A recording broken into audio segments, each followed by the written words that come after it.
प्यारी भव्य आत्माओं, हम बड़े ही पुण्यात्मा जीव हैं जो इस भौतिकता की चकाचौंध में बैठ करके देव शास्त्र गुरु का समागम कर रहे हैं। बुलाना नहीं पड़ता, अच्छे कार्य के लिए कोई आमंत्रण निमंत्रण कार्ड की आवश्यकता नहीं पड़ती है। आचार्य भगवंत कहते हैं, कोई व्यक्ति अगर दुनिया से जा रहा हो और हम उस व्यक्ति के पास पता लग जाए, कितना भी शत्रु भी क्यों ना हो, और हमें पता लग जाए कि ये व्यक्ति दुनिया से जाने वाला है, उसके पास हम बिना बुलाए पहुंच जाते हैं। ये व्यक्ति मरने जा रहा है, द्वारा मिला के नहीं मिला, उसके लिए कोई आमंत्रण निमंत्रण कार्ड की आवश्यकता नहीं पड़ती है। और अभी भारतीय संस्कृति में ऐसा कभी हुआ नहीं है कि मरने वाले व्यक्ति के लिए भी कार्ड की आवश्यकता पड़े, मरने के लिए मैं मर रहा हूं आजा। भारतीय संस्कृति कहती है जैसे हमारे कोई भी व्यक्ति हमारा दुनिया से जा रहा हो, हमें पता लग जाए, हम बिना बुलाए उसके पास जाते हैं। उसी प्रकार अच्छे कार्य में कोई आमंत्रण निमंत्रण कार्ड की आवश्यकता नहीं पड़ती है। अरे नगर में भगवान का अभिषेक, भगवान की पूजा, भगवान का कोई भी आयोजन हो रहा हो और गुरु का कोई भी नगर में विराजमान, नगर में गुरु हो, तो हमें कोई आमंत्रण कार्ड निमंत्रण कार्ड की आवश्यकता नहीं पड़ती है।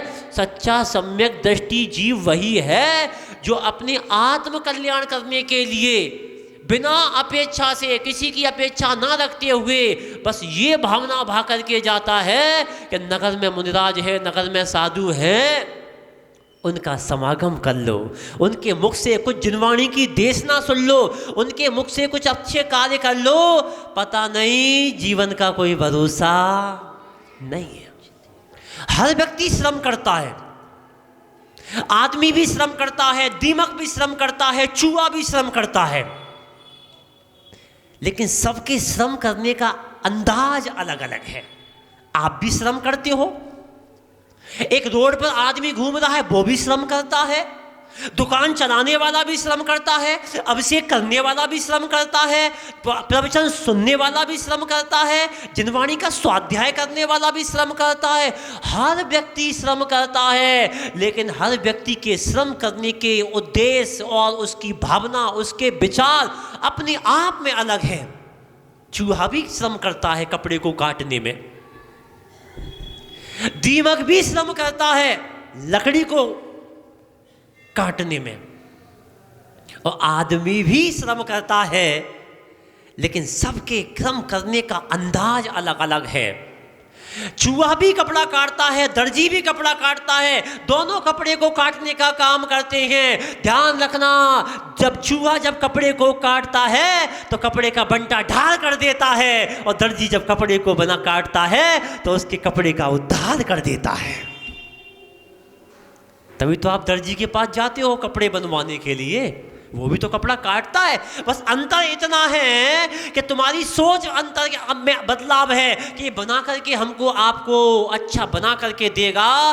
कपड़ा तो वो भी काट रहा है और कपड़ा चूहा भी काट रहा है। ध्यान रखना, एक का उद्देश्य अच्छे में हो रहा है और एक का उद्देश्य बुरे में हो रहा है। एक कपड़े की कायाकल्प कर रहा है और एक कपड़े को बर्बाद कर रहा है। ध्यान रखना, वीतरागी हमेशा अपने जीवन रूपी कपड़े का सदुपयोग करता है, और रागी जो होता है अपने जीवन का दुरुपयोग करता है। ध्यान रखना, रागी का जीवन चूहे के समान होता है और साधु संतों का जीवन दर्जी के समान होता है, जो अपने आप जीवन की कायाकल्प कर देता है। इसलिए अपने जीवन में प्रयास करो, मित्र बनाओ।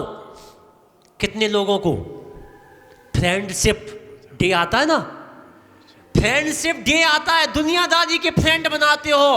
वास्तव में हमारा सच्चा फ्रेंड कौन है? दुनिया में 3 लोगों को फ्रेंड बनाओ। कितने लोगों को? 3 लोगों को फ्रेंड बनाओ। एक तो सबसे पहले माता पिता, दूसरे सदगुरु, और तीसरे भगवान को। जो व्यक्ति जीवन में 3 लोगों को गुरु बना लेता है उसको बहुत कुछ मिल जाता है। माता पिता परिवार में रहने की कला सिखाते हैं, सदगुरु से हमारे समाज में रहने की कला सिखाते हैं, और भगवान हमें परमात्मा बनने की कला सिखाते हैं। और जिसके जीवन में ये आ गया और जिसको जीने की कला, रहने की कला और समय पे बोलने की कला आ गई, वही सबसे बड़ा कलाकार है।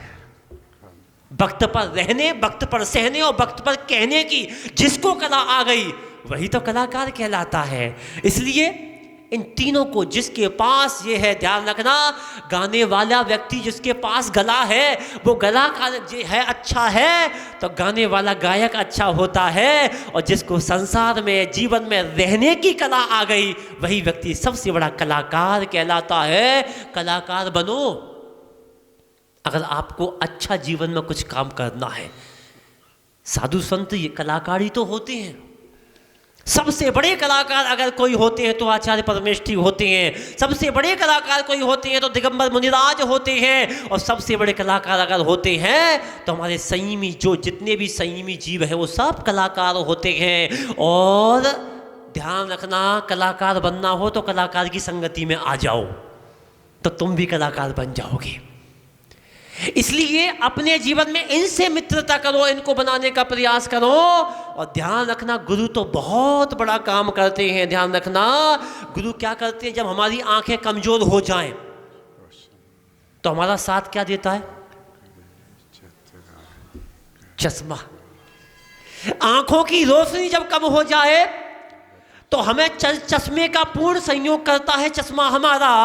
उसी प्रकार जिस व्यक्ति की श्रद्धा कम हो जाए, हमारा गुरु चश्मे का काम करते हैं, उसकी आस्था और श्रद्धा को मजबूत करने का काम कर देते हैं। जैसे कम देखने में चश्मा काम सहयोग करता है, उसी प्रकार जिस व्यक्ति की आस्था, जिस व्यक्ति की श्रद्धा, जिस व्यक्ति का समर्पण कम हो जाता है, दिगंबर मुनिराज वही चश्मे का काम करते हैं। और उसकी जो नेत्र ज्योति कम हो रही थी उसको उजागर करने का काम करते हैं।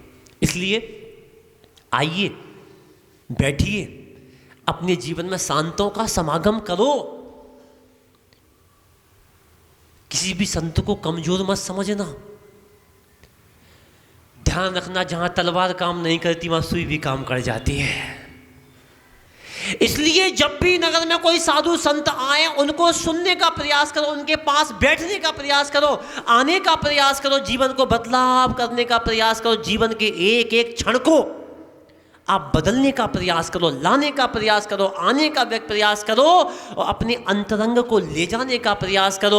और ध्यान रखना, तुम्हारा भविष्य, तुम्हारा जीवन, तुम्हारी समाज, तुम्हारा देश तभी हमारा अस्तित्व बन करके रहेगा। अपने जीवन में ध्यान रखना, अपने बच्चों को धर्म के संस्कार दीजिए, क्योंकि बेवकूफ़ बच्चे पैदा होना बंद हो गए। वाईफाई और हाईफाई के बच्चे पैदा होते हैं अब। इसलिए इतने बड़े महल, इतने बड़े मंदिर, इतनी बड़ी कोठियां, इतने बड़े सब कुछ बना रहे हो, बनाना चाहिए, बनाओ, लेकिन इनका संरक्षण करने वाले, इन प्रतिमाओं का संरक्षण करने वाले, इन धर्मशालाओं का संरक्षण करने वाले, इन संत निवास का संरक्षण करने वाले, अरे बच्चे भी तो पैदा करो। प्रतिभाओं की जरूरत है, प्रतिमाओं की नहीं। अगर प्रतिभा रहेगी तो प्रतिमा रहेंगी, और प्रतिभा नहीं रहेंगी तो प्रतिमा भी नहीं रहेंगी। इसलिए अपने जीवन में हमेशा इन बच्चों को संस्कार दीजिए, लाइए, लाने का प्रयास करिए, बैठाने का प्रयास करिए। और 24 घंटे में एक बार अपने बच्चों को परमात्मा के दरवाजे पर अवश्य भेजिए, अवश्य भेजिए। ध्यान रखना, जो व्यक्ति 24 घंटे में एक बार अपने बच्चों को, अपनी युवा पीढ़ी को परमात्मा के दरवाजे पर, गुरु के दरवाजे पर, जिनवाणी माता के दरवाजे पर दस्तक देने भेजता है, वो विद्यार्थी, वो बेटा कभी जीवन में भटक नहीं सकता। वो अपने आप जो गुरु से जुड़ा है, मेरी तुमसे डोर बंध गई रे, सुनते हो ना? ध्यान रखना, तुम्हारी जिन जिन के बच्चों की, जिन जिन की युवा पीढ़ियों की देव शास्त्र गुरु से डोर जुड़ी हुई है, उनका अस्तित्व कायम है। और जिन्होंने देव शास्त्र गुरु से अपना अस्तित्व कम कर लिया है, आना जाना कम कर लिया है, उनके जीवन का कोई भरोसा नहीं, क्योंकि सबसे बड़ा सकारात्मक ऊर्जा आकाश केंद्र, सबसे बड़ा सकारात्मक देने वाले, सबसे अपने जीवन में सकारात्मक जीवन बनाने वाले और अपने तुम्हारे जीवन की जो नकारात्मक ऊर्जा है उसको निकालने वाला जीवन में सबसे बड़ी कोई चीज है तो वो आचार्य परमेष्ठी दिगंबर मुनिराज हुआ करते हैं। और जो दिगंबर मुनिराज से जुड़ा रहता है उसका अस्तित्व, उसका जीवन हमेशा अच्छा बना रहता है। इसलिए अपने जीवन में अच्छे कार्य करिए। बहुत सारी बातें कितना सुनोगे, इसलिए अपने बच्चों को लायक बनाइए। आपके बच्चे अपने आप लायक हो जाएंगे। एक ही काम करना, अगर आपको अपने बच्चों को लायक बनाना है तो अपने बच्चों के हाथों में जिनवाणी सौंप देना। जिनवाणी मां के सहारे से चलेंगे, आपका बच्चा लायक हो जाएगा। मरते समय बच्चा तुम्हारे कानों में नमोकार मंत्र सुना देगा। और अगर आपने अपने बच्चों के हाथ में पूजन का थाल पकड़ाओगे तो ध्यान रखना, बच्चा तुम्हारे बुढ़ापे में कामते हाथों में भोजन की थाली तुम्हारे हाथों में दे देगा। अगर तुमने अपने बच्चों को हाथों से दीप धूप चढ़ाओगे तो वही बच्चा तुम्हें बड़े होने पर तुम्हें धूम्रपान से बचाएगा। और अगर तुमने अपने बच्चों को उंगली पकड़ करके चलाना सिखाया और मंदिर में लेकर के आए तो ध्यान रखना, बुढ़ापे में वो बच्चा तुम्हारा हाथ पकड़ करके तुम्हें सम्मित शिखर की यात्रा करा देगा। इसलिए बचपन में तुम उनको लेकर के आओ और बुढ़ापे में वो तुमको लेकर के आएगा। ध्यान रखना, अगर तुमने ऐसा कर लिया तो बच्चे का भविष्य और तुम्हारा बुढ़ापा सुधर जाएगा। और अगर तुमने बच्चों को ये संस्कार नहीं दिए तो तुम्हारा बुढ़ापा बिगड़ जाएगा और बच्चों का भविष्य बिगड़ जाएगा। इसलिए आप अपने बच्चों को पूजन की थाली दो, भोजन की थाली बाद में। भगवान का अभिषेक करने के लिए कलसा दो, पानी का कलसा नहीं। अगर भगवान का कलसा दोगे तो अंत समय में पानी का कलश मिल जाएगा। पूजन की थाली दोगे तो भोजन की थाली मिल जाएगी। और मंदिर पकड़ करके लेकर के आओगे तो तुम्हें तीर्थ यात्रा और क्षेत्र की वंदना कराएगा, उसका भविष्य सुधर जाएगा और तुम्हारा बुढ़ापा।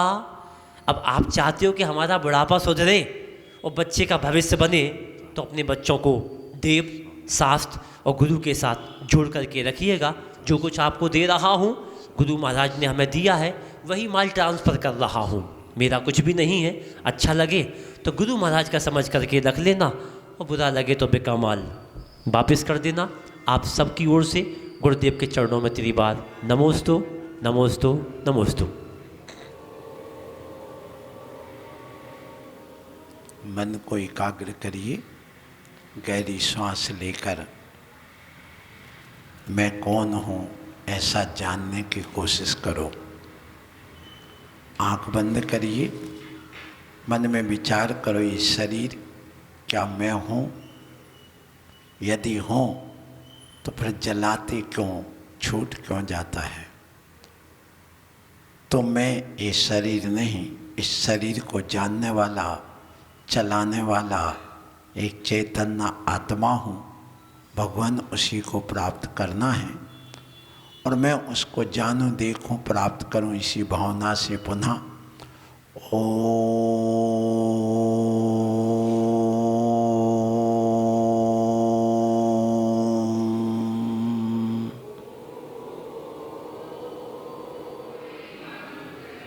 शासन नायक श्री महावीर भगवान की, चारी चक्रवर्ती आचार्य श्री शांति सागर जी महाराज की, परम पूज्याचार्य गुरुवर श्री अभिनंदन सागर जी महाराज की, परम पूज्य संत शिरोमणि आचार्य गुरुवर श्री विद्यासागर जी महाराज की, परम पूज्य आचार्य गुरुवर श्री विपुल सागर जी महाराज की, वात्सल मूर्ति वैज्ञानिक संत आचार्य भगवान श्री निर्भय सागर जी महाराज की, समस्त आचार्य संघ की।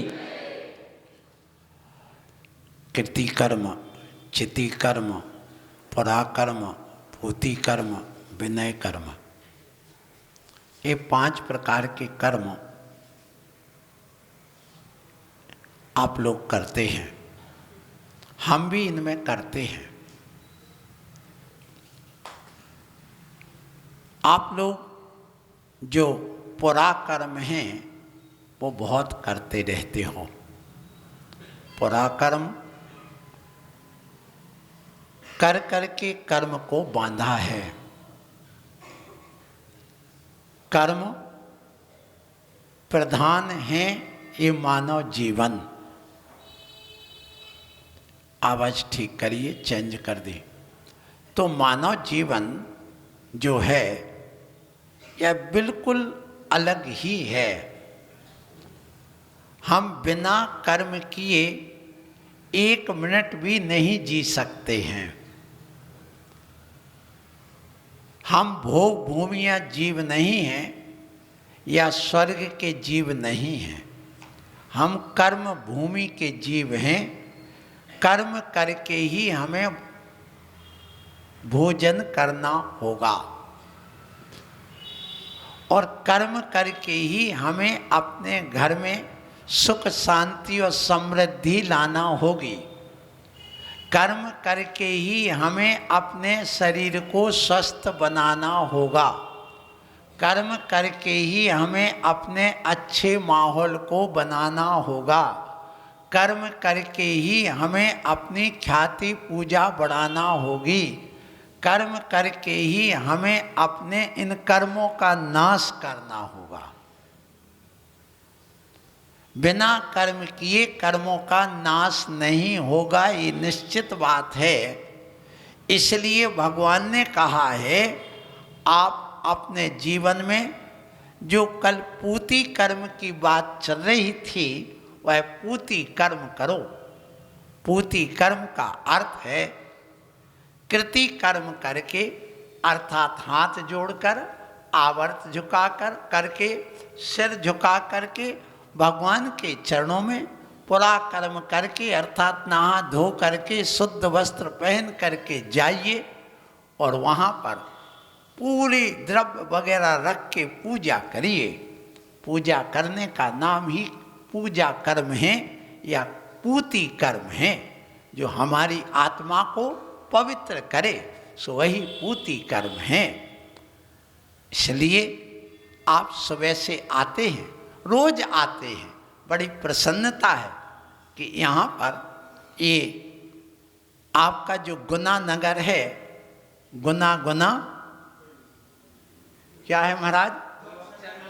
2 अक्षर का बना गुना, और कई गुना आगे हैं आप तो, और अभी आगे बढ़ना है, यही नहीं रहना। तो इस कर्म को आपको परिवर्तित करना है, उस भजन के अनुसार नहीं चलना। कौन सा? कोई लाख करे चतुराई कर्म का लेख मिटे नारे भाई। ये जो भजन है ये अपने आप को समझाने के लिए है। ऐसा नहीं कि कितना भी कर्म करो कर्म का लेख तो मिटना ही नहीं। जैन दर्शन कहता है कर्म का लेख हम अपने कर्म करके मिटाते हैं। यदि हम लिखने वाले हैं तो हम ही उसको मिटाने वाले हैं। कर्म यदि हम कर रहे हैं तो कर्म मिटाने भगवान आएंगे क्या? इतना आपके पास अकल हो तो सोचना, विचार करना। हमारे कर्म यदि करने वाले हमें तो मिटाने वाले भी हमें, भगवान नहीं होगा। जिनके यहाँ भगवान कर्म करके लिखते हैं उनके भगवान मिटा सकते। तुम्हारे भगवान कर्म ना लिखते हैं और ना वो तुम्हारे मिटाते हैं। हाँ, इतना अवश्य है कि हम उनको आराध्य मान करके अपने कर्मों को मिटाने के लिए, अपने उन पाप कर्म को धोने के लिए उन्होंने धो लिया है, तो आदर्श मान करके हमने ऊंची वेदी पर स्थापित कर लिया है कि जैसे अपनी कोई वस्तु खो जाए तो हम उसको याद कब आती है करते हैं, जब अपने को दूसरी वस्तु दिख जाए। जब हम छोटे थे 9th क्लास में पढ़ते थे तब सागर गए गांव से, और वहाँ पर पहुंचे 2:20 पर स्टेशन पर ट्रेन आती थी। सो बरसात का समय था, रक्षाबंधन के पहले माल खरीदने गए थे, तो वो छत्ता अपने हाथ पे ना टांग करके पैसा निकालने के लिए बाजू में जो रेलिंग बनी रहती है, दूसरा ना घुस जाए, उस पर टांग दिया और जल्दी उसमें से पैसा निकाल करके 2 रुपए में टिकट मिलती थी साहेबपुर की गणेशगंज की, सो 2 रुपए उसको दिए और जल्दी जल्दी में ट्रेन आ गई, सो भाग गए। वो छत्ता वहीं टंगा रह गया। और जैसे मैं रेलवे स्टेशन के उस प्लेटफार्म के वहाँ जहाँ डिब्बा आकर के रुकना है और आने वाला था, याद है, अरे छत्ता दे करे, अपना छत्ता तो वहीं रह गया। तो लौट करके आए, तब तक वो छत्ता भी गायब हो गया। यहाँ ट्रेन भी चूक गई और छत्ता भी चला गया। 2 ही 3 से गए पाड़े, हलवा मिले ना माड़े, दोनों चला गया। ये कहलाती मूर्खताई। तो छत्ता कब याद आया? जब दूसरे का छत्ता देखा। तो इसी प्रकार से हम जब अपने परमात्मा को देखते उस वीतराग अवस्था में, तो हमें अपनी खबर आ जाती है कि हमारा स्वरूप भी यही है। हमें इस स्वरूप को समझना है, जानना है, पहचानना है, प्राप्त करना है। इसलिए सुबह से उठो और 6 कर्म करो। देव पूजा, गुरुपास्ति, स्वाध्याय, संयमस, तपः, दानम चेति गृहस्थानाम 6 कर्माणि दिने दिने। प्रतिदिन करना, एक दिन नहीं, रोज करो। अब कहो रोज क्यों करना? रोज इसलिए करना, तुम सुबह से उठ करके स्नान रोज करते कि रविवार के रविवार? पहला स्नान तुम रोज करते हो। फिर इसके बाद में आप जब स्नान कर लिया तो तुम्हारे जो कपड़े हैं जिसको पहन के आपने स्नान किया, वो गीले कपड़े रोज धोते हो कि रविवार के रविवार रोज धोते हो? चलो 2 काम हो गए। तीसरा, आप अपने घर में झाड़ू रोज लगाते हो कि सप्ताह में 1 दिन, महीना में 1 दिन? रोज लगाते, 3 काम हो गए। पोंछा रोज लगाते हो। फिर भोजन बनाते हो और भोजन करते भी हो, तो जिन बर्तनों में भोजन बनाया है और भोजन किया है, वे बर्तन रोज धोते हो कि महीने में 15 दिन में धोते? रोज धोते हो। अब आपको ये विचार करना, आप सुबह से उठते हो राजकुमार भैया, तो मंजन करते कि नहीं? करते ही नहीं कभी? भोजन के समय तो करते ना, रोज करते ना। और एक दिन मंजन नहीं करो, साफ नहीं करो, तो मुंह से बदबू आने लगती। तो आप मंजन भी रोज करते हो। इसका मतलब आप घर में झाड़ू 1, पोंछा 2, मंजन 3, फिर स्नान 4, बर्तन धोना 5, कपड़े धोना 6, ये क्रियाएं रोज करते ना। यदि एक दिन भी झाड़ू ना लगाओ, वो कमरा बंद भी है तो भी उसमें धूल जम जाती है। यदि एक दिन स्नान ना करो तो शरीर से बदबू आने लगती। तो जैसे ये 6 कर्म प्रतिदिन करना जरूरी है, उसी प्रकार से आत्मा को साफ करने के लिए 6 कर्म करना जरूरी है। कौन सा? देव पूजा। कौन सा?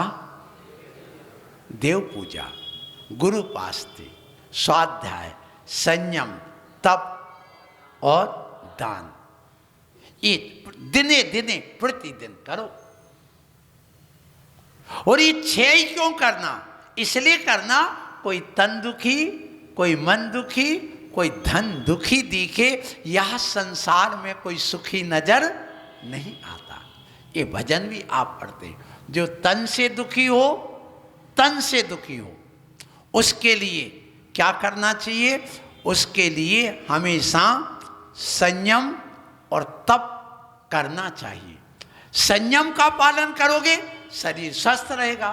तप करोगे, आप स्वस्थ रहोगे। तो तन से दुखी जो है, उसके लिए संयम और तप का पालन करना चाहिए। 2 कर्म करना चाहिए। जो मन से दुखी है उसको गुरुपासना और स्वाध्याय करना चाहिए, क्योंकि संत समागम की यही तो सार्थकता है कि संत समागम करने वाला तत्काल संत संयत बने या ना बने, पर संतोषी अवश्य बनता है।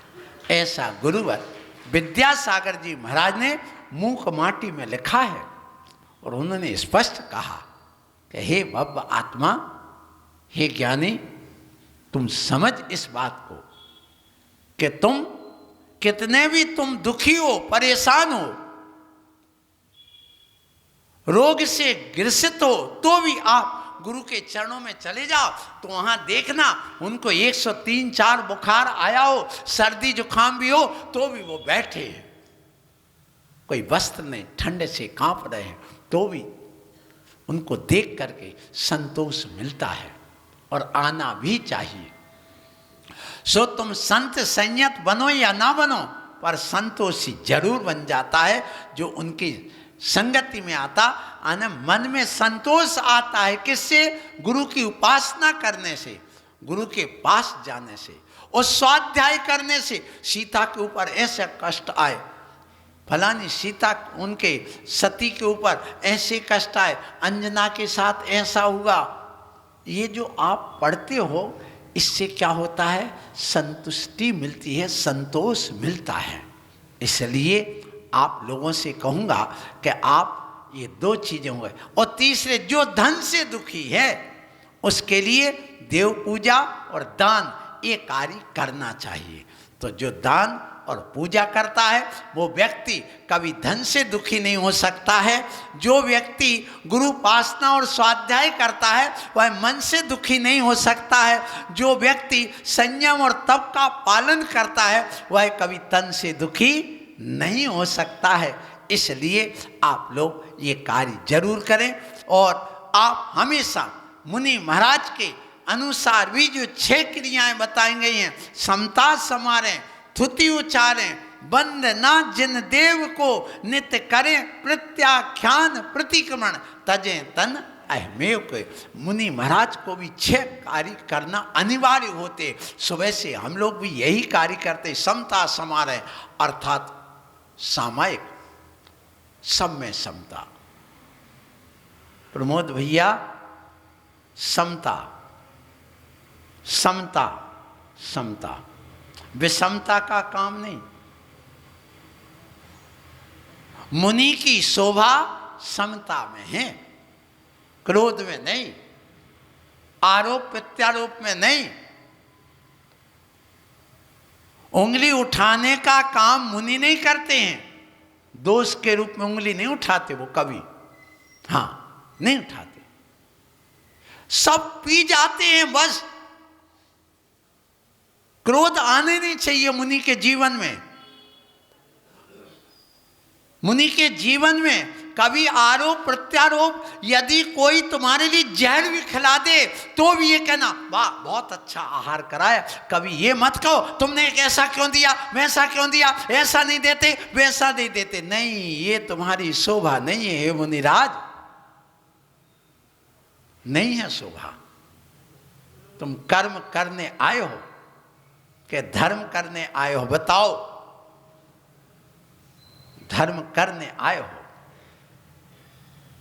इसलिए धर्म वही है जिसमें समता है, शांति है, भक्ति है, विनय है, श्रद्धा है, उज्जवल चारित्र है, मीठी वाणी है।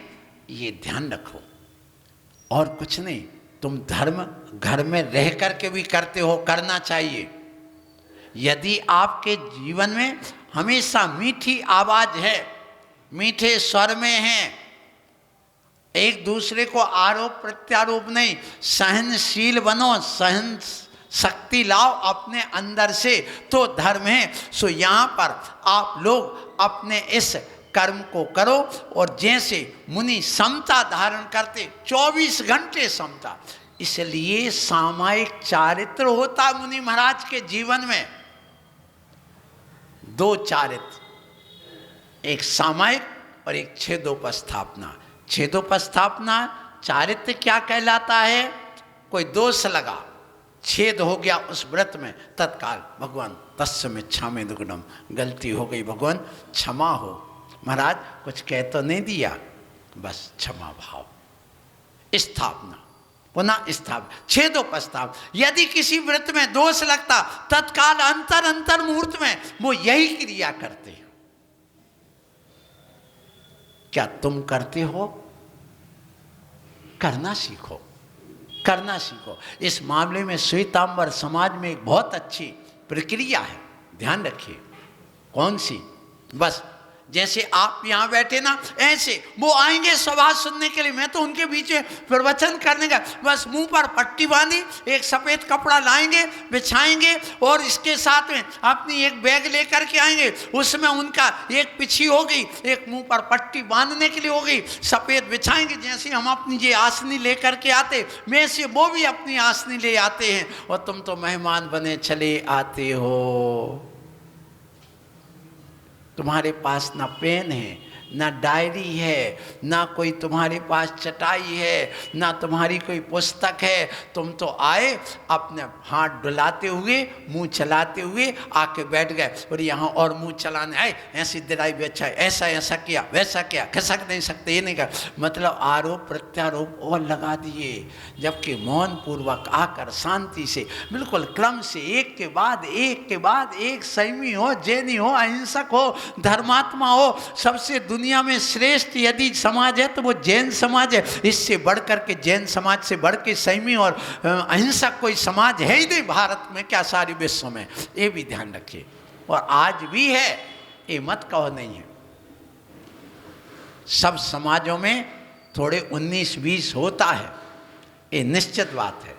घर घर में होता है, निश्चित बात है। लेकिन जब उसकी गहराई में जाओगे तो आपको इस समाज से अच्छी समाज कोई देखने को नहीं मिलेगी। बड़ा सौभाग्य है, पुण्य है। इसलिए आप आते कर्म करो। कैसा कर्म करो? वैसे नहा धो करके भगवान के इस पूजा कर्म को करो। यहाँ आओ तो जैसे वो बैठ जाते 1 घंटे तक मौन, वो कहते आज हमारी एक सामायिक हो गई। जब तक शिवदत्त सागर जी ने प्रवचन किया, एक सामायिक हो गई। 48 मिनट की वो सामायिक गिनते हैं दिन में। आज हमने 8 सामायिक कर ली, 6 घंटे तक सामायिक में निकाल दिया। मौन लेके बैठ गए। बड़ी वो पुस्तक लेके पढ़ेंगे, लेकिन उस समय संकल्प लेके बैठेंगे कि मेरा सबका त्याग, जब तक कि प्रवचन चल रहा मैं किसी से बात नहीं करूंगा। और हाथ में माला है, मुंह पर पट्टी है, और बैठे हैं, महाराज बोल रहे हैं, सुन रहे हैं, और वो उनके ओम ह्रीम नमः, ओम ह्रीम नमः, ओम ह्रीम नमः, ओम ह्रीम नमः चल रहा है। बस काय की शुभ प्रवृत्ति, काय से शुभ कर्म, मन से शुभ कर्म, और वाणी में ओम नमः, ओम नमः, ओम नमः चल रहा है। वो भी वचनों में भी शुभ कर्म चल रहा है। कर्म तो कर रहे, लेकिन यहाँ पर तुम यदि ऐसा करते हो तो बहुत बड़ा धर्म कर रहे हो। ये सीखना पड़ेगा। आज नहीं तो कल घर में पाप करते हो, मालूम है, घर में राग द्वेष मोह होने दो, कोई बात नहीं, लेकिन कम से कम यहाँ तो बैठ करके कर सकते हो। और यदि घर में भी कर लो तो तुम्हारा घर स्वर्ग बन जाए। करो। जब भी बोलो मीठा बोलो, मीठा मीठा बोल थारो काहीं बिगड़े। क्या बिगड़ने वाला? बोलो उसी बात को अच्छे ढंग से बोलो। तेज बोलने की क्या जरूरत है?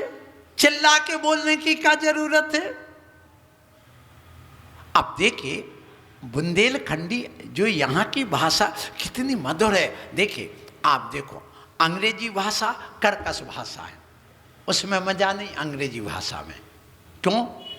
वो हिरस्य को लेकर के जब भी बोलोगे आप धीरे धीरे बोलोगे, मजा नहीं आएगा अंग्रेजी में। और हिंदी में जब आप बोलोगे, देखना एक शब्द में बोले काय काय काय भैया, देखो कितना अंतर होगा। काय क्यों रे, क्यों क्यों भैया। जब आपने वही शब्द का प्रयोग किया है, उसकी टोन में कितना अंतर हो गया। बस यही तो सीखना है, यही तो प्रवचन का सार है। ये हम लोग क्या कर रहे हैं, हम कोई तुमसे अलग थोड़ी, तुम्हारे बीच में है। जब आप आए हो तो हमने कह दिया भैया बैठ जाओ, प्रसन्नता पूर्वक आशीर्वाद दे दे। हम हंसते नहीं हैं, हम प्रमोद भाव दिखाते हैं। हास्य एक कसाय है और प्रमोद एक गुण है आत्मा का। प्रमोद भाव क्या कहलाता है? आप आए, आपने कहा महाराज नमोस्तु, हमने मुस्कुराते हुए यूँ हाथ कर दिया, ये क्या हो गया? प्रमोद भाव हो गया। बस इसी प्रकार से ये मुस्कुराहट ये प्रमोद भाव है और हंसना एक कसाय भाव है। इसलिए प्रमोद भाव अंदर से लाओ, प्रसन्नता का भाव लाओ, अंदर से ये श्रद्धा भक्ति का भाव लाओ। सो ये जब आप आते हैं यहाँ मंदिर में तो ये 6 कर्म करते हो। इस 6 कर्म में आप जब मंदिर आए, आप नहा धो करके आए, आप जल लाते हो भगवान के चरणों में चढ़ाने के लिए। एक चीज़ जरूर याद रखिए आप लोग, पत्थर के ढेर लगाना, जल में स्नान करना और कई प्रकार के और चीज़ें इकट्ठी करना, ये लोक मूर्ता है कि नहीं? है ना? जब लोक मूर्ता है, पत्थर को पूजना लोक मूर्ता है कि नहीं? है ना? तो तुम क्यों पूजते हो? जल में स्नान करना धर्म मान करके लोक मूर्ता है कि नहीं? है। तो फिर आप अभिषेक क्यों करते हो? दूसरा, ये चंदन, चटक, अक्षत, पुष्प, नैवेद्य आदि ये सब सामग्री भगवान खाते हैं क्या? तो फिर क्यों चढ़ाते हो? एक यदि तुमसे प्रश्न करे कोई तो आपके पास इसका उत्तर नहीं है। हमने एक पुस्तक पढ़ी थी तारण समाज की, उसमें 53 प्रश्न दिए थे इसी प्रकार से। एक दो नहीं, 53 प्रश्न थे। तारण समाज तो समझ गए ना, अपने जैन समाज के ही हैं और कोई अलग नहीं है। तारण स्वामी कोई अलग तो ही थे, परिवार समाज के थे वो तो। और वो परिस्थिति बस उन्होंने यही कहा था कि भैया जब इन मुसलमानों ने हमारे मंदिर तोड़ दिए हैं, मुनियों को विहार नहीं करने दे रहे हैं, तो आप कोई बात नहीं, जनवाणी को रख के पूजा कर लो, अपने व्रत उपवास करके प्राण तो मत छोड़ो। क्योंकि जिनका नियम था कि मैं बिना दर्शन पूजन के मैं अन्न जल ग्रहण नहीं करूंगा, तो उनके प्राण कैसे बचाएं? तो कहिए भैया देव शास्त्र गुरु बराबर होते, शास्त्र रख करके भगवान को स्मरण करके उन प्रतिमाओं को, जैसे चक्रवर्ती ने सूर्य नारायण में उसमें बिंब के दर्शन कर लिए, ऐसे आप ध्यान करके उनको करके अपना काम चला लो और द्रव्य वगैरह का विकल्प मत करो। तुम तो भाव से उस जनवाणी को रख करके पूजा पढ़ के काम चला लो। इस वजह से फिर वो धर्म ही बन गया, ये बात अलग रही है। सो ये परिस्थिति बस हुआ।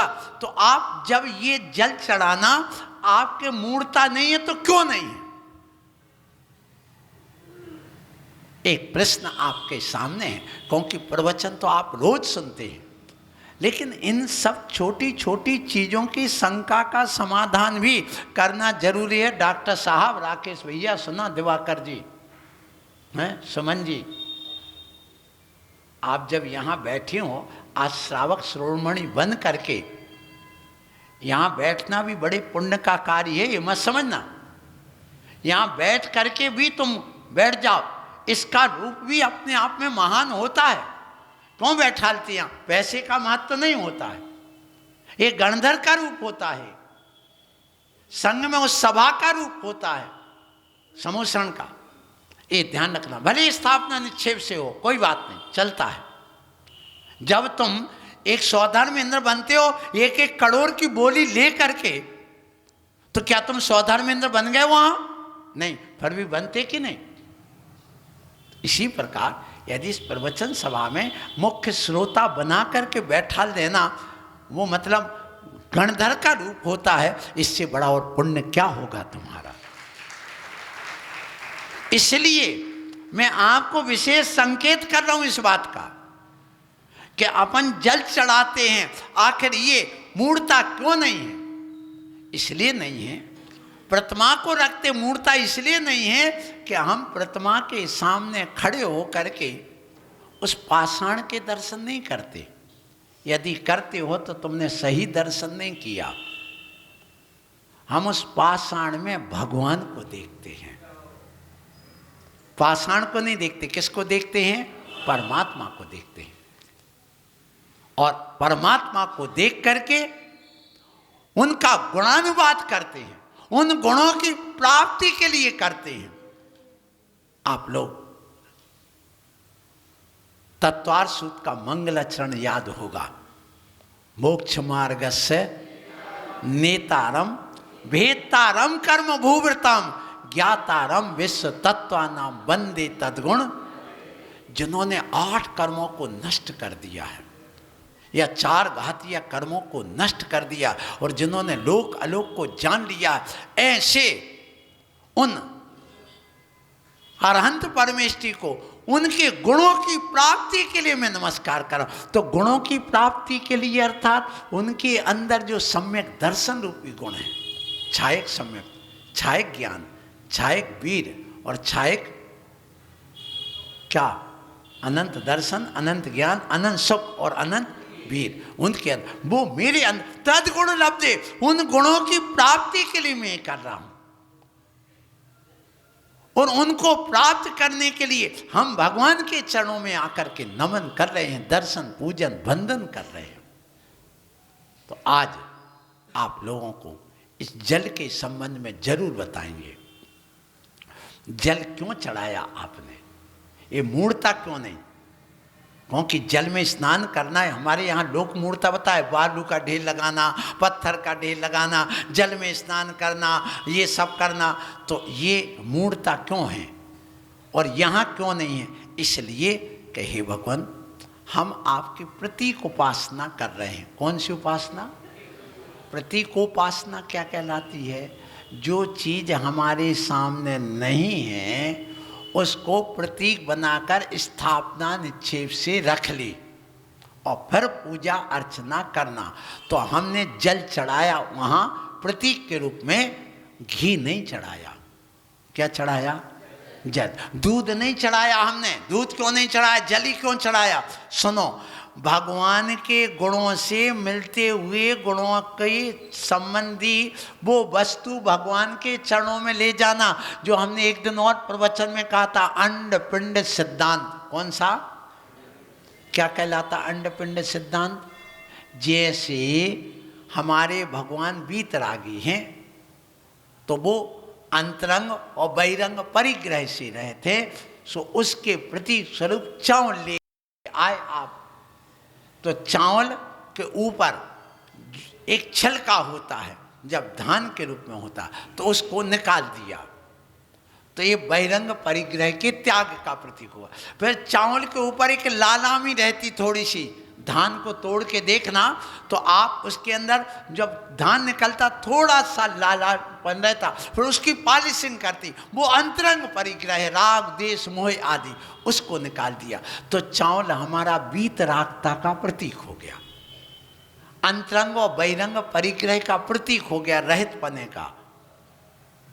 और वो अंदर का ठोस जो चावल है सफेद, तो वो उसका प्रतीक होगा। इसी प्रकार हम जल भगवान के चरणों में लाए हैं, इसलिए लाए हैं कि हे भगवान, आपने ही कहा है कि जल ही जीवन है। इसलिए हम जल लेके आए हैं। क्यों? हम जन्म जरा और मृत्यु से ऊपर उठने के लिए। तो हे भगवान, आप स्वच्छ हैं, वैसे ये जल भी स्वच्छ है। जल मल को धोता है, इसी प्रकार से आपने अपने मल को धो दिया। पाप को मल कहा है, ये ध्यान रखना। पापम अराति धर्मो, पुण्यम अराति धर्मो नहीं कहा। धर्म का शत्रु कौन है? धर्म का शत्रु कौन है? पाप। पुण्य को नहीं कहा है यहाँ, ये ध्यान रखना। धर्म का शत्रु पाप कहा है, और यही वजह है कि नमा श्री वर्धमानाय निर्धूत कलिल आत्मने। हे भगवान, आपने अपनी आत्मा से कलिल, कलिल कहा, कर्म नहीं कहा, कलिल माने होता पाप कीचड़, आपने पाप रूपी कीचड़ को धो लिया। इसी प्रकार हे भगवान, आप 18 दोषों से रहित हैं, और यह जल भी दोष से रहित है। दोष से रहित करने के लिए आप जल को छानते हैं, उसको प्राशुक करते हैं। क्यों? भगवान जल से माने दोषों से रहित है, इसलिए हम जल भी चढ़ा रहे, तो दोषों से रहित चढ़ा रहे कि हम भी निर्दोष हो जाए, हमारे सारे दोष समाप्त हो जाए। इसलिए हमने क्या चढ़ाया है? जल चढ़ाया है। आप उस पूजा को समझिए, ये मिथ्यात्व नहीं हो गया। क्यों? इसलिए नहीं हो गया कि हम निर्दोष बनने के लिए जल रहा है। भगवान ये स्वच्छ है। इसी प्रकार आप परम औदारिक शरीर से सहते, आप निगोदिया जीवों से रहते हैं, क्योंकि जैसे भगवान को केवल ज्ञान होता है, वैसे उनके सारे निगोदिया जीव निकल जाते हैं। और जब निगोदिया जीव से रहित हो जाते हैं, अर्थात हमारे शरीर में जो भी टिश्यू हैं, ये जो धातु उपधातु हैं, इनका पर क्षरण नहीं होता। हमारे भगवान को केवल ज्ञान होने के बाद भोजन होता है क्या? बोलो, क्यों नहीं होता? शरीर है तो भोजन तो होना चाहिए। और पर भगवान भोजन करते तो शौचादि भी नहीं जाते, मलमूत्र नहीं बनता। ऐसा दुनिया में हमने देखा ही नहीं कि मलमूत्र ना हो भोजन करने वाले को। ये तुम अपनी बुद्धि लगाते हो। भगवान कहते नहीं, कोई जरूरी नहीं कि मलमूत्र हो। क्यों? सुनो,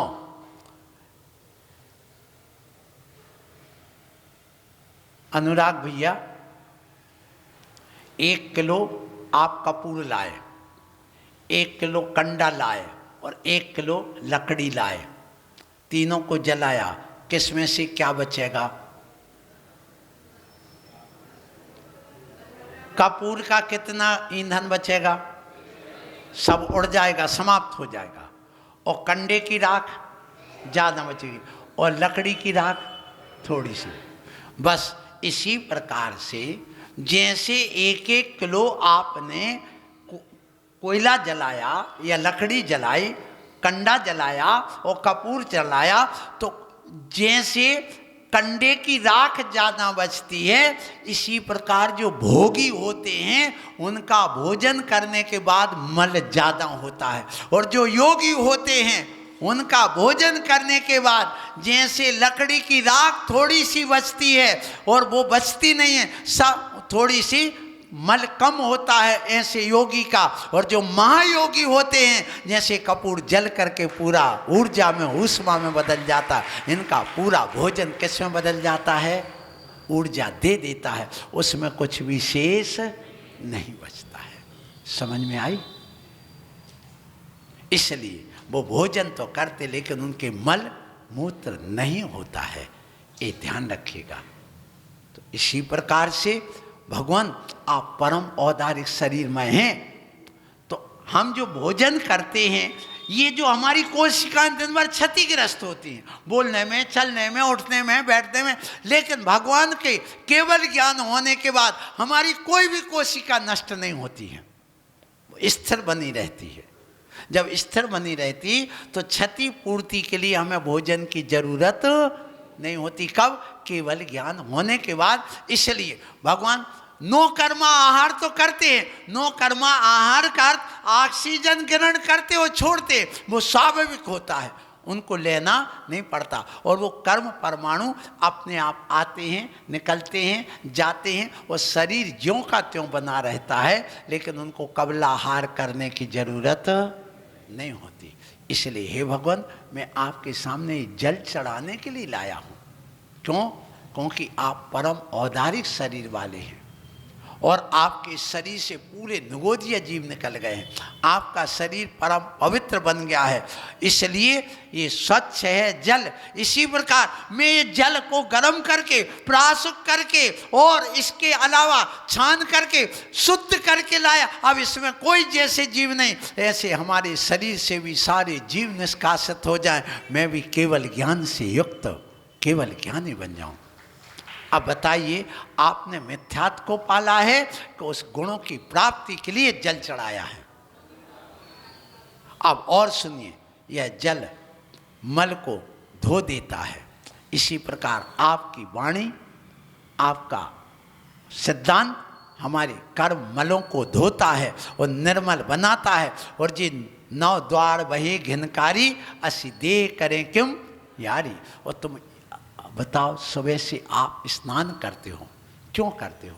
ये मल द्वार आदि साफ करते हो, लेकिन भगवान कह रहे हैं कि तुमने 4 घातीय कर्मों को नाश कर दिया, इसलिए हम इस यहाँ पर ये जल लाए हैं चढ़ाने के लिए। हे प्रभु, मैं आपके चरणों में ये जल लाया हूँ, क्योंकि आप शुद्ध चेतन प्राणों से जी रहे हैं और हम नहीं जी पा रहे, सो आपके चरणों में हम ये जल लाए हैं, क्योंकि जल ही जीवन है। इस प्रकार से आप लोगों को यह जल का आज विषय हुआ, समय आपका हो गया है। सो प्रसंग चला था, वहीं से मैं पुनः ले जा रहा हूँ कि आप कर्म करते हैं, कृति कर्म, चिति कर्म, पूति कर्म, विनय कर्म और पुरा कर्म। पुरा कर्म नहा धो करके मंदिर आना, झाड़ू पोंछा लगा करके आना, फिर पूजा करने के लिए यहाँ जल वगैरह प्राशुक करके छान करके रख लेना, द्रव्य वगैरह, ये हो गया पुरा कर्म। फिर इसके बाद आपने कृति कर्म किया, हाथ जोड़ धोया, अच्छे कायोत्सर किया, आवर्त किया, नमस्कार किया। फिर चिति कर्म, अपने मन को पवित्र किया, इसलिए विनय पाठ पढ़ लिया। विनय पाठ ये हमारा चिति कर्म के अंतर्गत आता है, वो चित्त को निर्मल करता है। भगवान आप परम पवित्र हैं, आप ही मेरे लिए सब कुछ है। यह विधि ठाणो हो के प्रथम पढ़े जो, धन्य जिनेश्वर नासे कर्म जो 8, वहाँ से पढ़ना चालू कर देता है वह, और अपने चित्त को निर्मल बनाता। फिर उसके बाद में स्थापना करके पूजा की क्रिया प्रारंभ करता। उसमें फिर जल चढ़ाएगा, चंदन चढ़ाएगा, अक्षत चढ़ाएगा, पुष्प चढ़ाएगा, दीप चढ़ाएगा, धूप चढ़ाएगा, फल चढ़ाएगा। ये सब चढ़ाते क्यों? आचार्य कुंद स्वामी ने स्पष्ट लिखा है कि आप पूजा करिए, किससे? अष्ट द्रव्यों से। दिव्येण नाणेन, नाणकार जल, दिव्येण गंधेन, दिव्य गंध से अर्थात चंदन से, दिव्येण अक्षेण, दिव्य अक्षत से, दिव्येण पुष्पेण, पुष्पेण दिव्य पुष्पे, दिव्य धूवेण, दिव्येण वासेण फल से, दिव्येण गंधेण आदि। ऐसे कितने द्रव्य कहे? 8 द्रव्य कहे। दिव्येण दीवेण, दिव्य दीप से पूजा करने का ये विधान जो किया गया है, उसी बात को आप लोगों को आज यह बात बताई गई। सो आप लोग ये कर्म को पकड़ने की कोशिश करो। कर्म पकड़ में नहीं आते, लेकिन सुनो, कर्म पकड़ में नहीं आते, कर्म के फल पकड़ में आते हैं, क्योंकि कर्म सूक्ष्म है। कर्म इतना सूक्ष्म है कि वो हमारी पकड़ में नहीं है। केवल ज्ञानी की पकड़ में तो आ रहा, लेकिन कर्म का फल हमें पकड़ में आता है। कोई दुखी है, मतलब उसके असाता कर्म का उदय चल रहा है। कोई सुखी है तो उसके साता कर्म का उदय। कोई गोरा है तो उसके वो जो शरीर नाम कर्म है उसके वजह से कोई की ख्याति बढ़ रही, यश कीर्ति का फल हो रहा, जिसकी बदनामी हो रही अयश कीर्ति का उसका फल मिल रहा। तो आज ये स्थिति है कि कर्म हमें पकड़ में नहीं आ रहा है, लेकिन कर्म का फल हमें पकड़ में आ रहा है। और दशा ये हो रही है, जैसे एक पुलिस वाला था और रात में चोरी हुई, सुबह पता चला, फोन आया कि चोरी हो गई। अब वो गया और गया जोर से जल्दी जल्दी गया और पुलिस वाले ने उस चोर को पकड़ा और पकड़ने के लिए गया और उसने तेल लगा के रखा था और तेल लगा तो वो झटक गया। तो इसने पुलिस वाले ने सोचा कि इसको पकड़ो और उसने एक जोर से थप्पड़ मारा, किसको? पुलिस वाले को, चोर ने, और झटक करके भाग गया। अब इंस्पेक्टर पूछा क्यों चोर पकड़ा गया? बोले चोर तो नहीं पकड़ा गया, लेकिन चोर के चिन्ह तो मिल गए। क्या चिन्ह? कहाँ मिले? बोले गाल पर। कहाँ मिल गया है? गाल के ऊपर चिन्ह मिल गया है। बस इसी प्रकार से ये कर्म है, वे झटक झटक के भाग रहे हैं, वो पकड़ में नहीं आ रहा है। और तुम भी पकड़ में नहीं आ रहा है, बहुत लेट पकड़ में आते हो, बहुत लेट आते हो तुम लोग। जैसे पारा होता ना, पारे को आप चुटकी में पकड़ो तो पकड़ सकते हो क्या? नहीं, वो छटक छटक के भागता है। सो आप लोगों की दशा ये हो रही कि आप भी झटक झटक के भाग रहे, पकड़ में नहीं आ रहे हैं। अभी 2 श्रावक तो पकड़ में आ गए, एक राजकुमार और एक प्रमोद कुमार, 2 तो पकड़ में आ गया, एक तो जो बिना ओ के हमारी उसमें आ गया, बात अलग है। तो मेरा ये कहना, आप आओ, यदि नहीं आओगे तो हम घुट्टी कैसे पिलाएं, हम आपको कैसे इस धर्म की बात बताएं? आप लोगों को आके बैठना पड़ेगा यहाँ, तभी आपकी समझ में आएगी। तो आचार्य महाराज ने एक उदाहरण दिया था, वो और दे के मैं वाणी को विराम दूंगा, कोई बात नहीं, 2-5 मिनट ज़्यादा हो जाए। आप लोग लेट आते हो और तुम्हारी दशा तो ये कायदे से देखा जाए तो कैसी दशा हो रही कि एक बार ट्रेन जो 12 बजे आती थी वो 11:30 बजे आ गई स्टेशन पर। कितने बजे? 11:30 बजे आ गई। तो अब इसके बाद वो जो लोग थे वो दौड़ दौड़ के पहुंचे रेलवे मास्टर साहब के पास। रेलवे मास्टर साहब सुनो बाबूजी। बोले क्या बात है? बोले ये ट्रेन रोज को 4-4, 6-6 घंटे लेट आती थी, आज आधा घंटे पहले कैसे आ गई? बोले ये तो कल की है, आज को तो पता ही नहीं कहाँ है। मतलब ये हो गया कि जब प्रवचन छूटने का समय आता है तब तो तुम आते हो और फिर कहो हमें जाना है, तो ये काम नहीं चलेगा। समय पर आओ कि जब हम 9:45 बजे छोड़ने का समय होता है तब तुम आते हो 9:45 बजे। सो कल 9:45 बजे नहीं, 9:45 बजे हम छोड़ के चले जाएं तो, इसलिए कल 9 बजे आना है। आप नियम लो, कल का नियम है कितने बजे उपस्थित होना? 9 बजे। इस संकल्प लेना पड़ेगा तुम्हें आज। इसलिए हम अपने जीवन में इतना जरूर करें कि हम अपने कर्म को, विधि के विधान को हम मेटने वाले हैं, हम ही उसको बनाने वाले हैं। इसलिए मन वचन काय की क्रिया यदि शुभ होती है तो शुभ कर्म बनते हैं, अशुभ होती तो अशुभ कर्म बनते हैं। और द्रव्य कर्म, भाव कर्म जो हैं हमें उनको अलग करना है। षट कर्म, असी मसी, कृषि, शिल्प, वाणिज्य, विद्या आदि को छोड़ करके हमें देव पूजा, गुरु पास्ती आदि कर्म करना है। और यहाँ पर आप लोगों को आकर के अपने जीवन में इतना जरूर है कि आप खूब बना रहे। सुबह से नाश्ता बना के आ गए, सुबह से घर दुकानदारी की सब व्यवस्था जमा के आ गए, और अब और भी आपने सुबह से मोबाइल आदि बना लिया, देख लिया, सब कुछ कर लिया। अब अपनी आत्मा को देख लो और यहाँ प्रवचन सुनने जरूर आ जाओ। अन्यथा इन 2 पंक्तियों से मैं वाणी को विराम कर रहा हूँ कि तुमने मोबाइल बनाए, फ़ोन बनाए, कार बनाई, रोबोट बनाया, पता नहीं क्या क्या बनाया तुमने, सब बनाए कि नहीं बनाए? बोलो। तो तुमने कार बनाई, फ़ोन बनाए, महल बनाए, और क्या क्या बनाओगे? अगर तुम यहाँ प्रवचन सुनने ना आए तो जंगली जानवर बन जाओगे। इसलिए गुरु के प्रवचन सुनने जरूर आ जाना। बोलो महावीर भगवान की।